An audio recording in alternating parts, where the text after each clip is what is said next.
friends, because it's time to listen.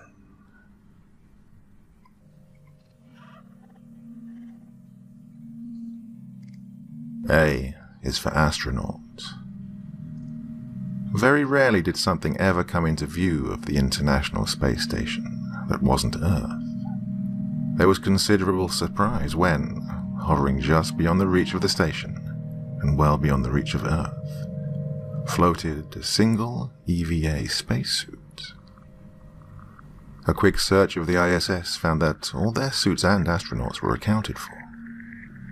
No signals were received by the ISS during the brief 5-minute period that the suit was within range of their portholes. No signals were able to reach Earth either. The suit watched them as they floated by. No eyes could be seen beneath its inky visor, but the numerous rips and tears did enough to suggest that even if someone had been inside, they were long since dead. That's what they thought before the suit waved to them, just before it fell out of sight.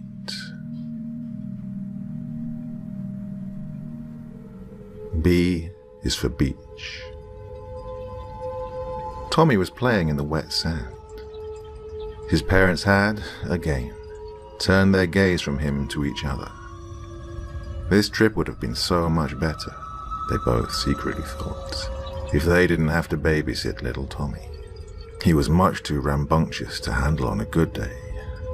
All the excitement from the trip had made him unbearable. So, they didn't notice when he started calling their name. He couldn't resist. The biggest, most awesome cave had just been found, and he needed Mum and Dad to come look.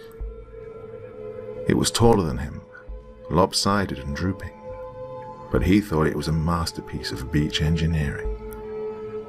Little Tommy noted, as he was supposed to, that it was exactly big enough for him to fit inside.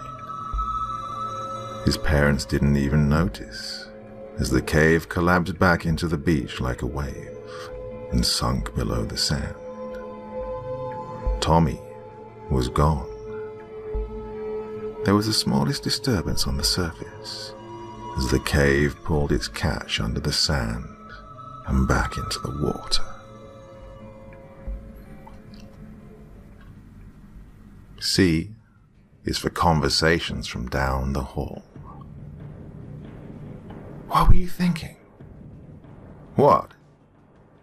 Sam just spent the last 20 minutes crying his eyes out, Jake. I don't know what you were thinking. I don't know what I was thinking, Bob. Tell me what the hell's wrong. This damn thing you got our son. What? This ragged fucking teddy bear. I don't know where the hell you got it. What teddy bear? What is that? Don't give me that. Bob, I have no idea what you're talking about. Look at it. This thing's arm is barely hanging on. I'm surprised it doesn't have bedbugs or STDs or something. Yeah, it looks like you pulled it out of a swamp. It's disgusting. I want a hug. Well, don't drop it on the rug. It's gonna leave a fucking stain. Well, it's on you. I don't blame Sam. Jeez, it's so creepy. Did you hear it? You couldn't even put new batteries in the thing. It sounds like the fucking devil, Jake. Babe, look at me. I didn't get him that teddy bear. What? But he said you got it for him. I didn't get him any teddy bear. Then where did it come from? He probably grabbed it out of a dumpster. He says he didn't. He's adamant he found it in his room. He said it was a present. Well, that's nice, but... Wait. What? Where did it go? D is for deforestation. The bulldozer slowly approached the tree, cutting through the thick brush, a lion stalking its prey. It lowered its plow like a shark, extending its jaw. It bore its serrated teeth. Its engine snarled. The edge of the plow had barely touched the bark. It all happened in a reflexive instant, like dolphins breaching the sea. About 7 roots shot out of the ground and folded inwards towards the tree.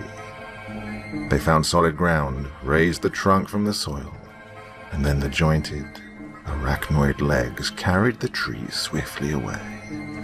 Its banshee howls echoed as it disappeared into the depths of the rainforest. E is for exercise. Just minutes ago, Tori's legs had been carrying her through 7-minute miles. Now, the left one is dragging behind her, leaking blood onto the burning asphalt, and the right leg is cramping. Every second it threatens to give in. She stumbles. A pain, a venom, crawls through her body. Below her, the Florida sun has cooked the bike trail as hot as a skillet.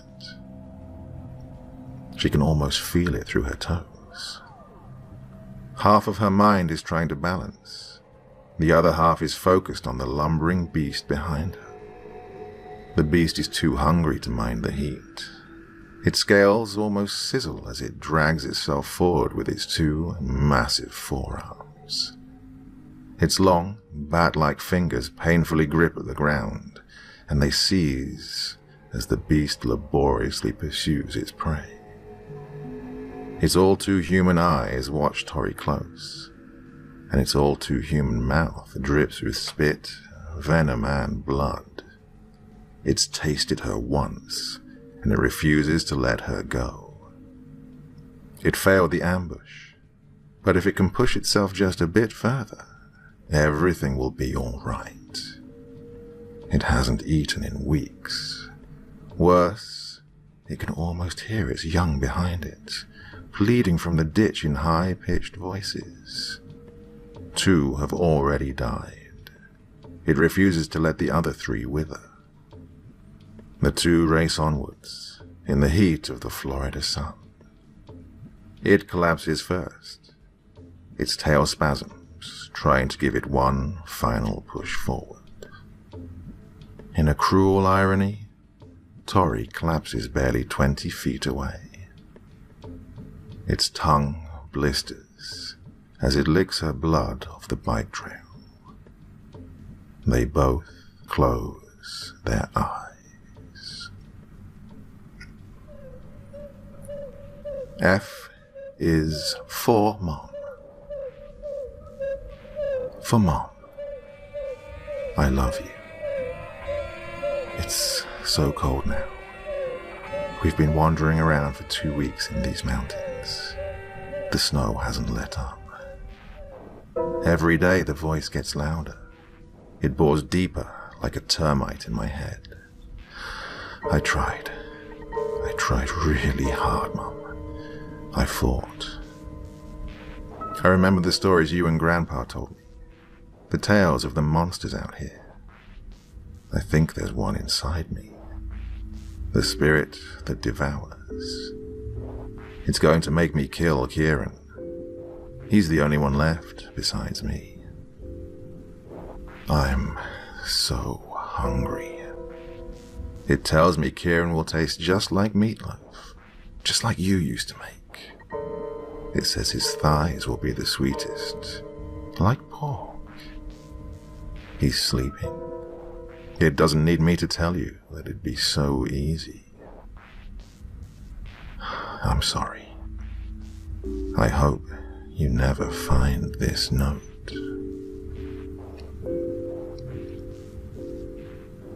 G is for grandmother. You have to, his mother said. Zach didn't want to. His grandmother looked so helpless there, atop the mangled debris of the forest's floor. The blood had started to dry now. Earlier, it had been rushing down the side of her face. Her eyes were, thankfully, closed. They were such a pretty green. He fell to his knees, feeling like he was going to vomit. "I can't," Zach croaked. "I did," his mother said. "So did she. It's just a tradition, honey." His grandmother had been bound by Zach's hands. She'd felt so old and fragile beneath his fingers as he'd worked. He'd been the one who brought her down, too. He'd hunted her all through the thick pine forests behind her house. He had no choice. Next to her bleeding visage was a knife. It was the same ceremonial knife she'd almost driven through his heart not minutes ago. She'd cornered him, and had she not slipped on the leaf litter below, he would probably be dead. In his hand, clenched tightly still, was the rock he'd used to take her down. He had taken advantage of his good fortune to bring the rock down upon her brittle skull. He had won. Now the spoils were his. The honor was his. "How?" Zach asked. "It isn't nearly as hard as it seems," she said compassionately. "Especially if you could know how proud she is right now." "Oh, she looks so..." Zach started. "Yes," his mother knelt beside him. Her smile was sincere. "But you've proven yourself worthy to be called her blood today. Just as one day one of your children will prove to me, and your grandchildren will prove to you." His mother stood back up. She watched him, as she had watched him throughout it all. "Besides," she said, "she thought this would never happen. All three of your siblings before failed. So, enjoy it, Zach. You never liked me anyways." His siblings had been dead for years. Not one of them lived past 13, but Zach would. He dropped the rock. Shamefully, he allowed his mandibles to emerge from within his mouth. It felt wrong. It felt as if he'd suddenly become naked in front of his mother. He turned from her, but she placed her hand on his neck. It caused a reassuring chill to course through his skin. It felt good. His grandmother was still breathing as he bit into her neck. She smiled. H is for hunter. The buck collapsed. He was pleased with the clean shot. It was perfect, through and through. Leaves crunched as he approached. The noise caused the buck to struggle. It writhed and it moaned in seemingly complete misery. It was only when he got close and he raised his rifle that the hunter noticed it wasn't the buck struggling. There was something struggling to get out of the buck. Beneath the fur, something massive thrusted, and through the wound crawled skeletal phalanges. The hunter dropped his gun as the skeleton emerged from within the deer's warm flesh. It stood, and it watched the hunter flee with empty sockets. It gave him a head start. I is for Into the Hatch. The following excerpts are from an oral account of the events that transpired during the spring of 1977, involving the disappearance of Chuck Shaw near Bow, New Hampshire. Witness is Robert Athens. Why did we make him go in? We were all, what, 10, 11? Of course we bullied him into it. Chuck was a runt. He was the runt. Of course we made him go in. There was a short period of time where we started to get worried, you know? It was just looked like a bomb shelter. The door, rusty door, was sticking up out of the ground like a tree root. There should have been one room, but within, 10 minutes, we couldn't even hear Chuck anymore. Where the hell did he go, you know? I think it shocked all of us when he screamed. Oh, yeah. He screamed louder than anyone I've ever heard. Bloody murder. And then he came out of there like a bolt of lightning. I think he pounced on Ben like a wild tiger, ferocious, but then he started bawling. I don't think he ever would have let go of Ben had Frank and Pete not pulled them apart. He was real silent after that, the whole way home. It took about a week before he started to talk again. Personally, I don't think he could talk. I think he screamed the voice right out of his throat. Even then, he still wouldn't tell us what he saw for another month. Even then, he really only told Ben. I still don't think I believe it all. See, you have to understand Chuck was pretty imaginative. We all were. That's why we were too scared to go into the woods to begin with. Yeah, I think it took us a whole month of consistent prodding before that boy ever told us a thing. I think he made up half of it just to make us stop. Rambling was more the word. He rambled about this giant, what do you call it? A factory. I think that's what he said. Like a slaughterhouse. Yeah, that's the word he used. Underground. Massive, he said. Acres wide and deep. Impossible, right? He was very stingy with me after that. I think it's because I pushed harder than Ben, and I think Chuck blamed me for everything. Honestly, have you contacted Ben? Ben Huckins. He was closer with Chuck. I think he has a few morsels left to pull. Anything else? Well, I know Chuck disappeared on the 21st, I think. He was getting real weird the week before. Paranoid. His parents were real worried. I've never seen any 10-year-old act as freakishly as he did. He went missing on a Wednesday. Of course, Ben did too. But the difference is they found Ben. He was in the woods wandering around. He claimed he knew nothing. They tell you that? Did Ben tell me anything? Yeah, Ben told me a little. And I told all of it to you. I think he knows more than he has ever let on, though. Every bit of it was crazier than anything our little Chuck ever said, though. Those woods will drive you crazy. You should talk to Ben. J is for Jersey's Devil. His girlfriend kicked him. "Look, Ron," she exclaimed. "There's a deer outside our tent." Sure enough, as Ron came to and put on his glasses, he saw the outline of a deer painted across the tent by the light of the full moon. "I didn't know deer sat like that," Ron noted, pointing out how the shadow sat on its hind legs, exactly like a dog. "Shh," his girlfriend said. "You'll scare it away." But it wasn't spooked.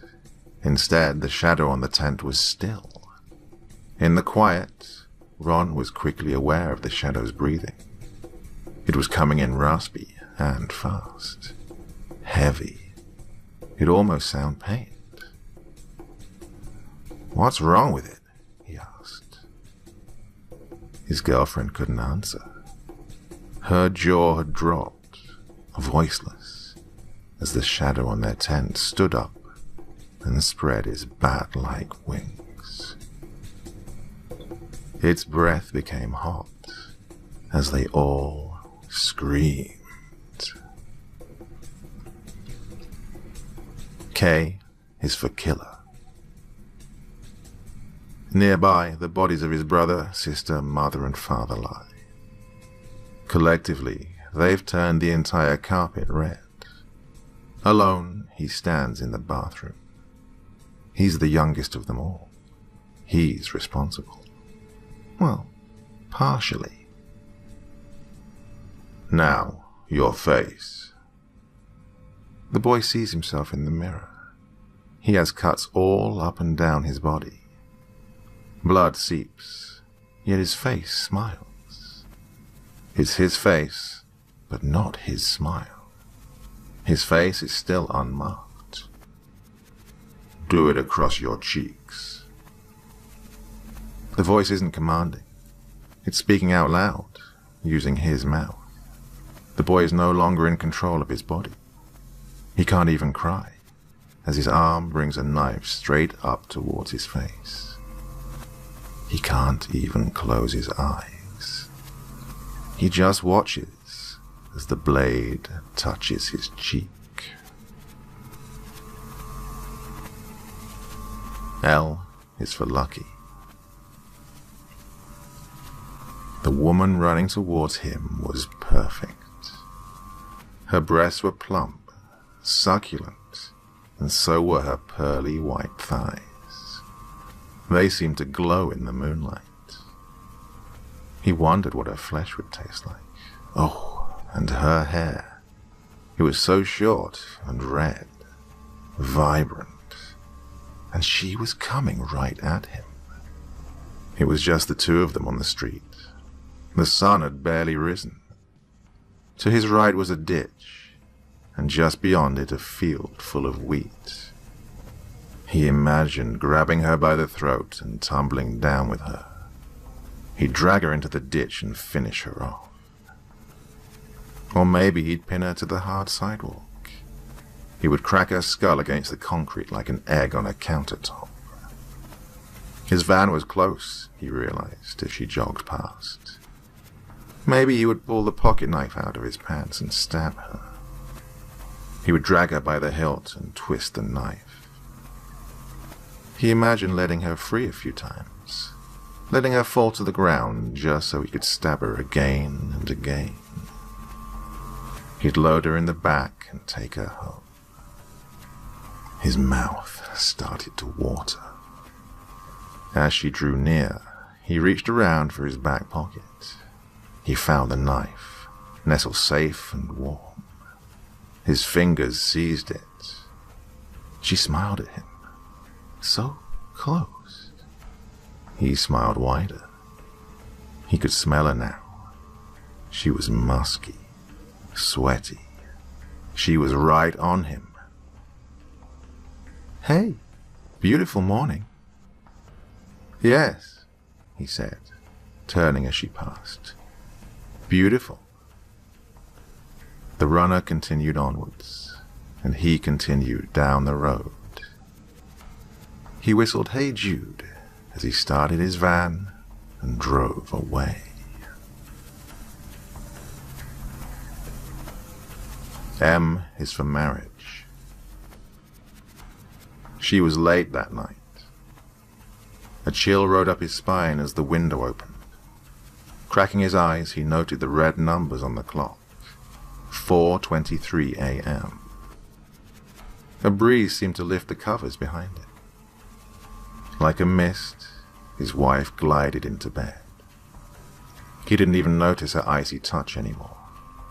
Her hands wrapped around his chest, and he smiled. He loved her, but still, that animal instinct struggled within. His heart started to race. He wondered again about their infant daughter down the hallway. She was warm, like him. Was she safe? Was he safe? Again, he forced the doubt, the fear, back down. It subsided. Of course she was. Of course they were. She loved her daughter. She loved him. They were both safe. He felt a heat on his neck as she pursed her lips and kissed him. The blood-red mark stayed there until morning.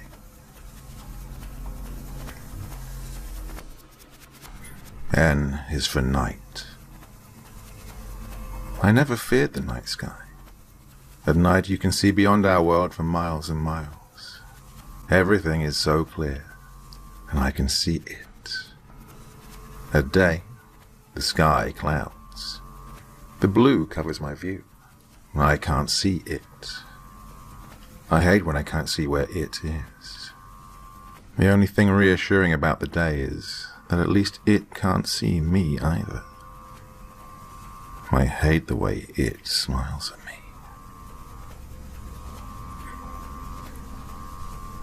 O is for orbit. They did see the spacesuit again. This time it directly hit the front of the station. It bounced off the solar panels and rolled onto the side of the ISS. They didn't see it through the rear-facing portholes. There was a knocking at the airlock. P is for paralysis. He made a bargain with the wrong man. James Collins was stuck, paralyzed, just outside the corner of his apartment building.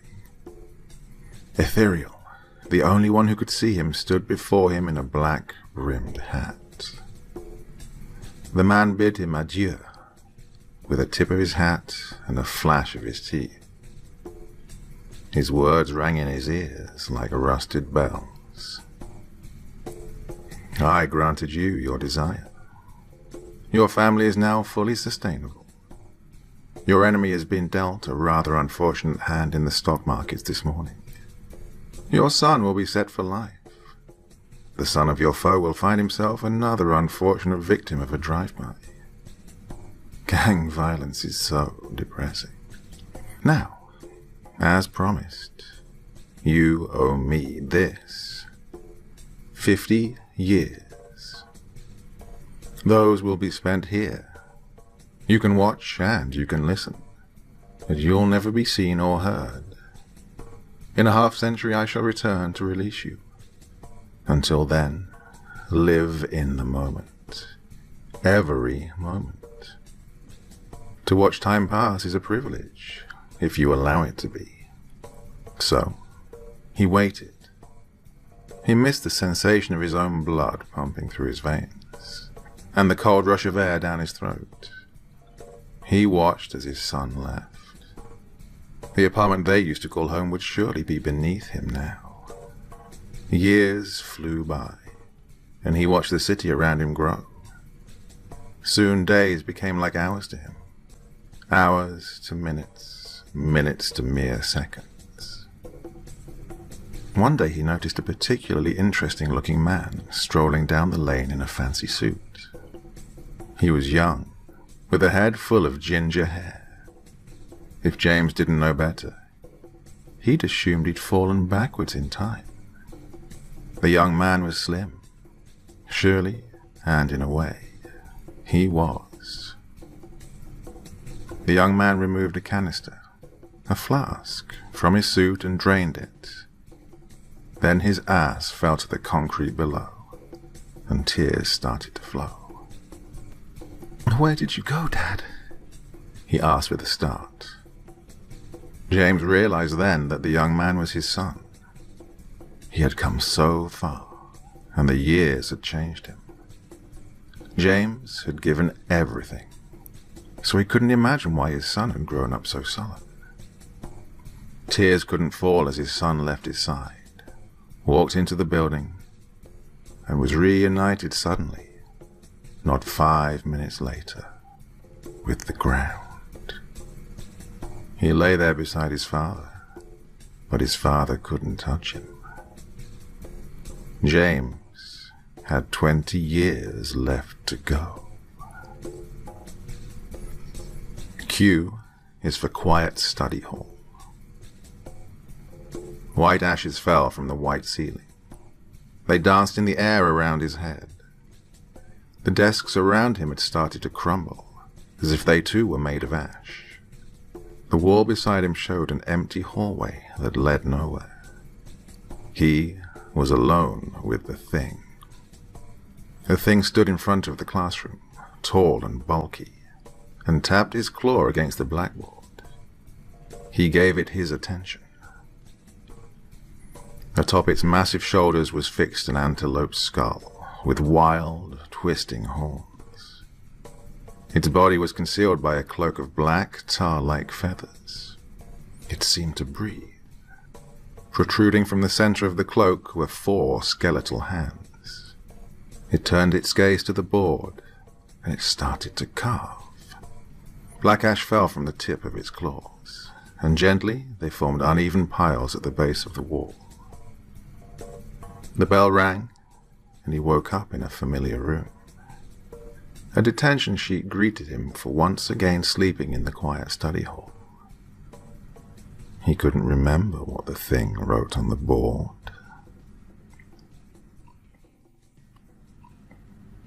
R is for redacted. Dear Senator Cornyn, I'm writing to you today because of recent, questionable and disturbing events. I live in Santa Ana. I have done so for about 30 years now.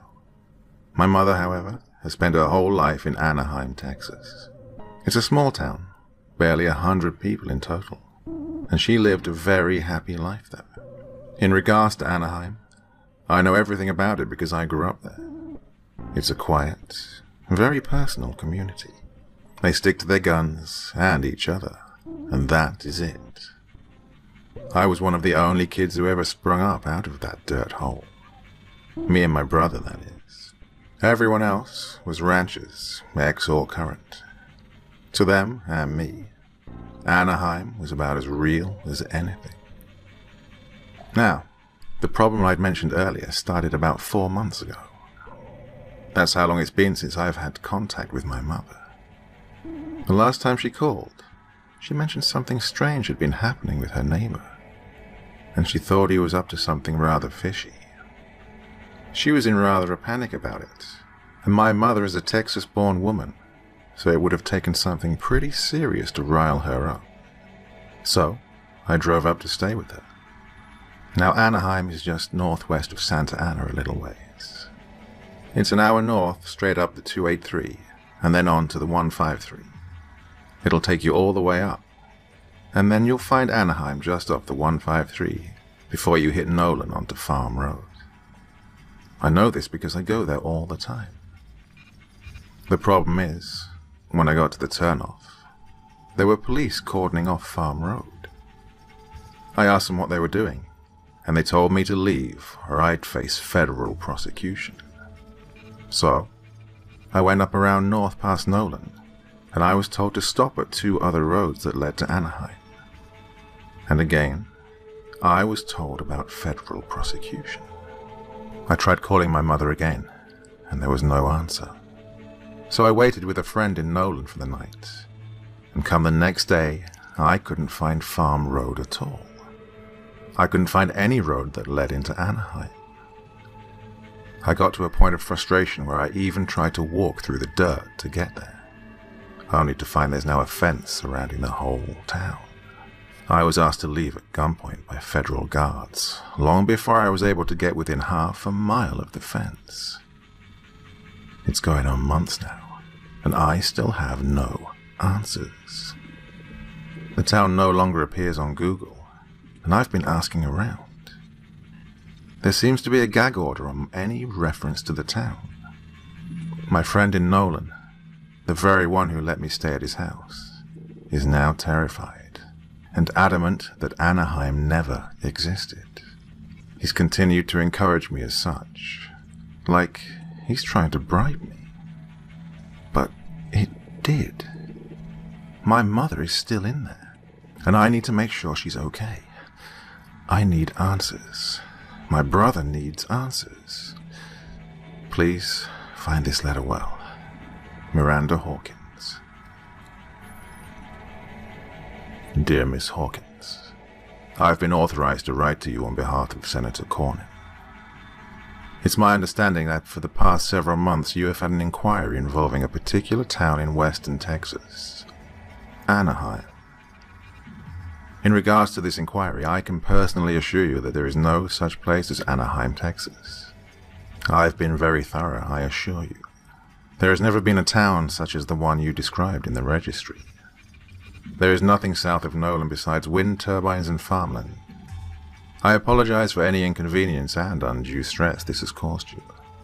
If you have further questions, please feel free to respond to the return address on this letter. I would love to answer any further questions you might have. Perhaps if you could send me your mother's name, we could search for her current whereabouts. Robert McConnell, DSA.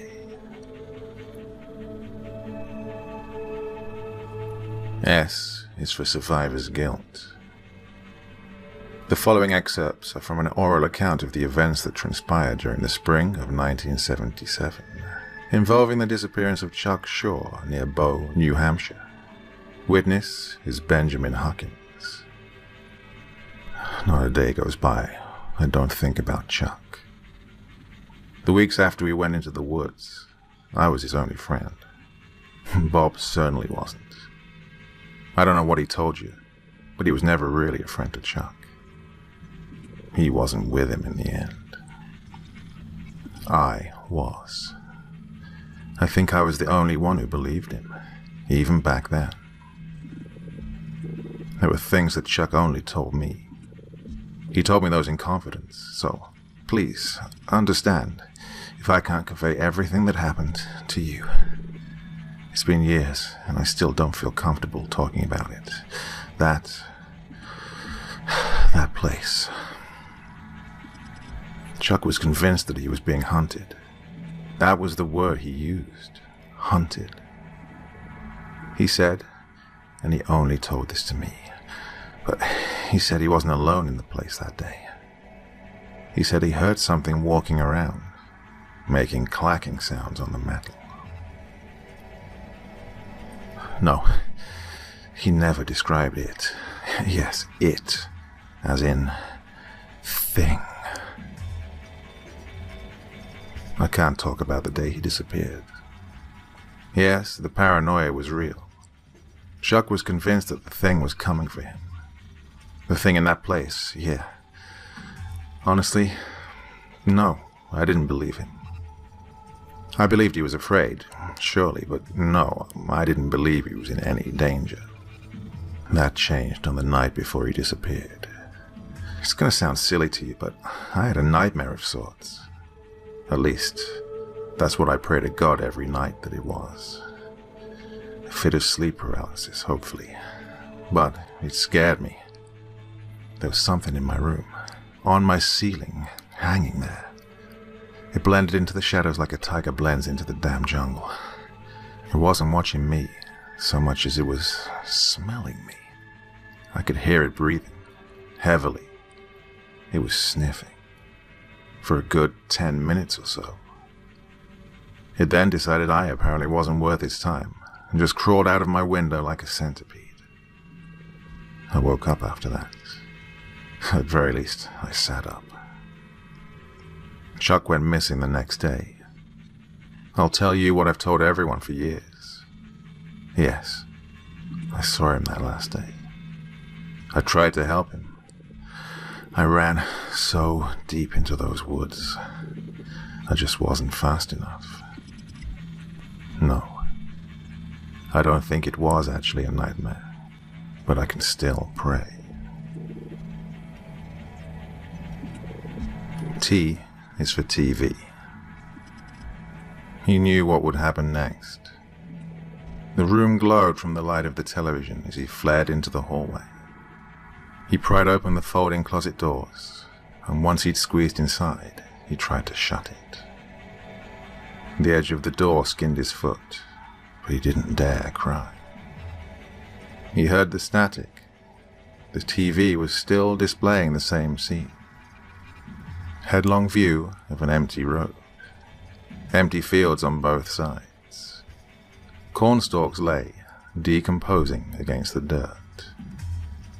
Something stirred on the right side, beneath a pile of stalks.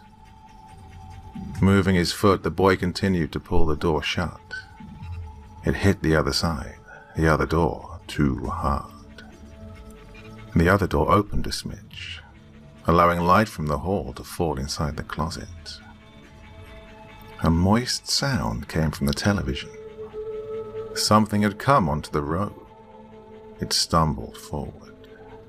Its shredded arm reached for the screen.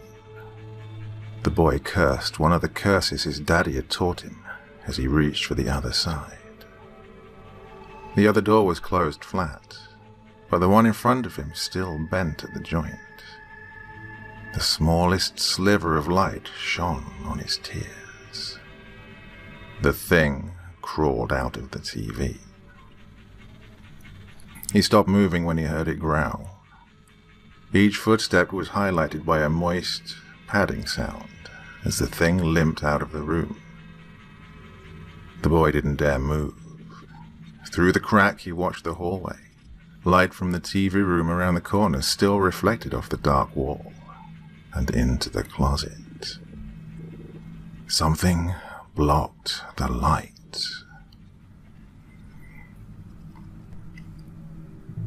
U is for ugly Christmas sweater. The intent was for it to never be worn again. Rachel, fueled by a fear and vengeful rage, spent all night sewing onto the damn thing horrendously misshapen patches of ugly wool and even strips of velvet. The arms and ends were held down, tight, by large textbooks and unwrapped presents. On the front, she'd cut up one of her own Christmas sweaters. The damn thing was horrendous, and that meant it was perfect. She placed the image, a redneck Santa Claus who wore a red Duck Dynasty hat and a sleeveless white t-shirt, dead center, and she did her best to rip and tear at random stretches of exposed sweater. By morning, the lump of a shirt was nearly unrecognizable. Chunks of sewn-together pieces formed what could barely be called a shirt. Rachel laughed at it as she dragged it away. She went to the front porch, and she dumped it into her trash. She heaved a large potted plant on top of it, just to be sure. Her attention finally fell back to her husband. He lay in the same place he'd lied for the last 8 hours. She sat down next to his body, and she cried as the sun rose. The light illuminated his mangled form. His chest and back were gone. The flesh had been stripped away.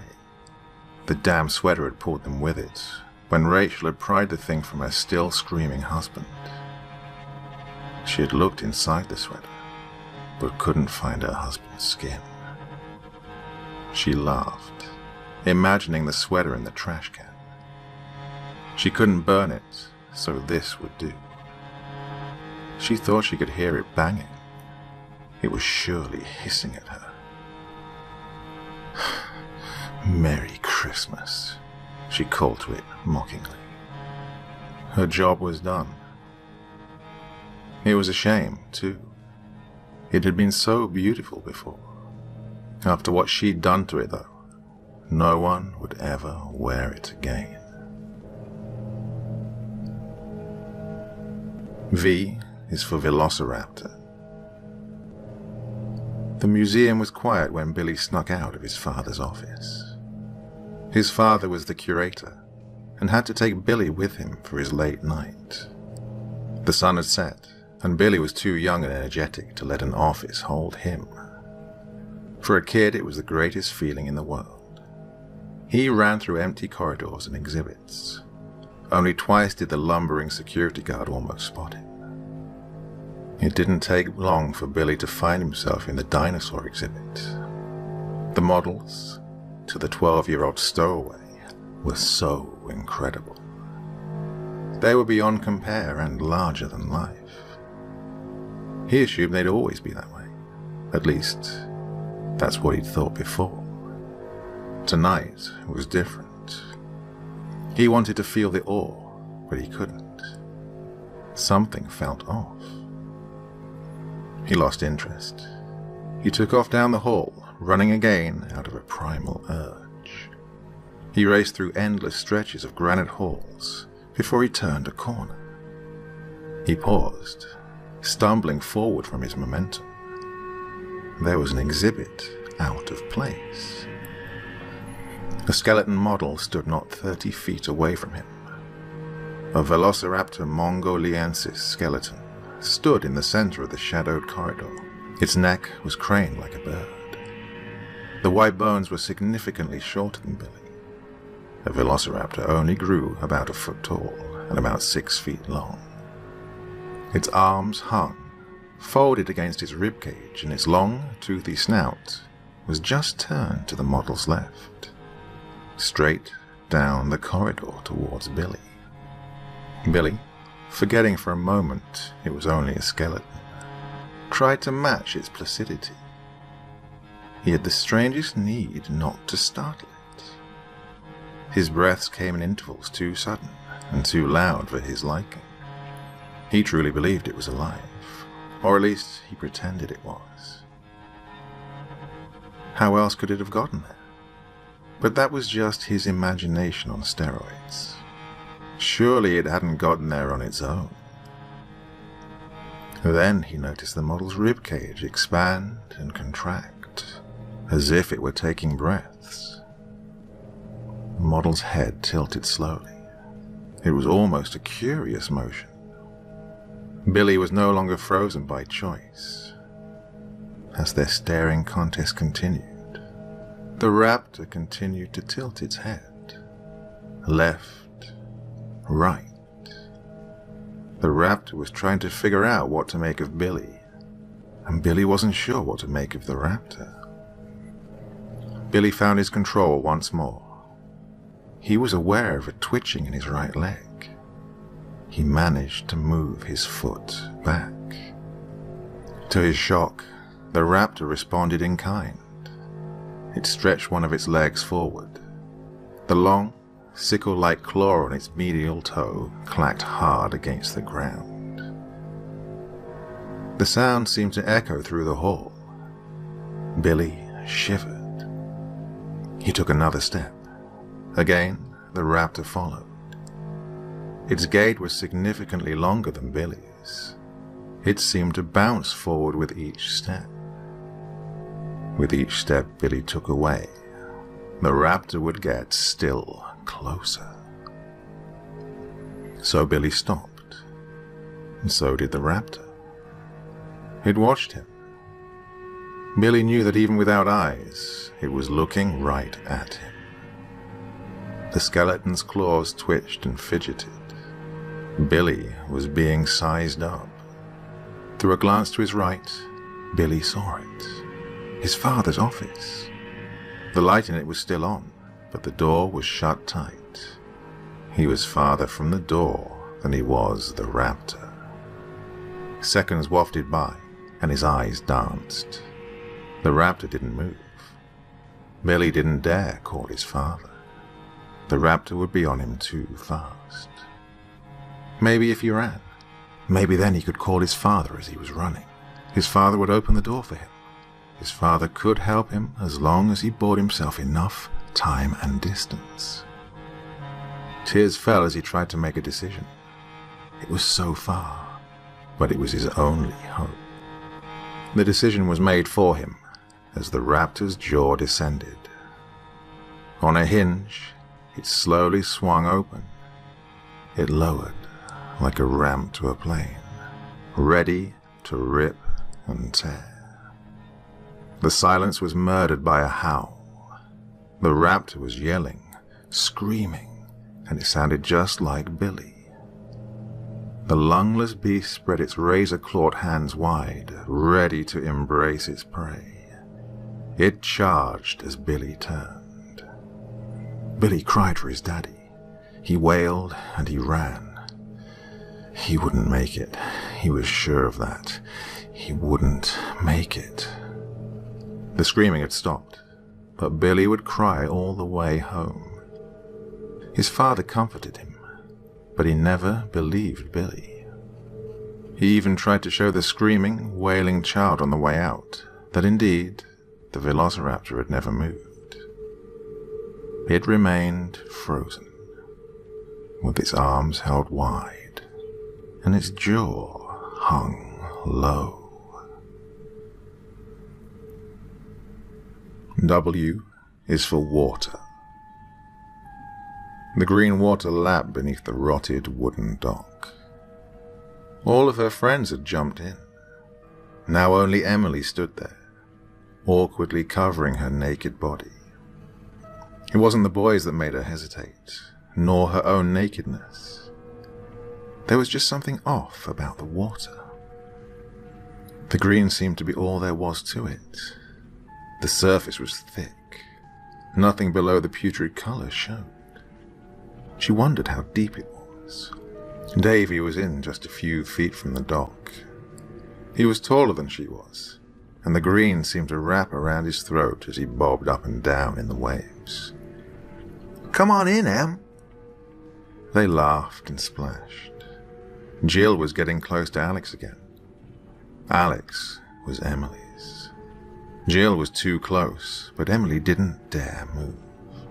The sickly water had hold of them both. It had pushed them together. It wanted her to jump. The waves seemed to thicken. Looking again, the singular pale green split into millions of particles. Each one swirled in the water. They moved. They swam. The mind imagined each piece as a spider. She imagined if her friends could feel them swimming. "Em?" Davy asked. Emily didn't hear. She could only imagine sinking under the thick, mucus green on the surface. She could feel it pry open her mouth and pour into her lungs. She exhaled audibly before running from the dock. "What's wrong with Emily?" asked Alex. "I guess she just doesn't like the water," said Jill as she touched Alex. Emily cried behind a tree as the water dragged the three friends under.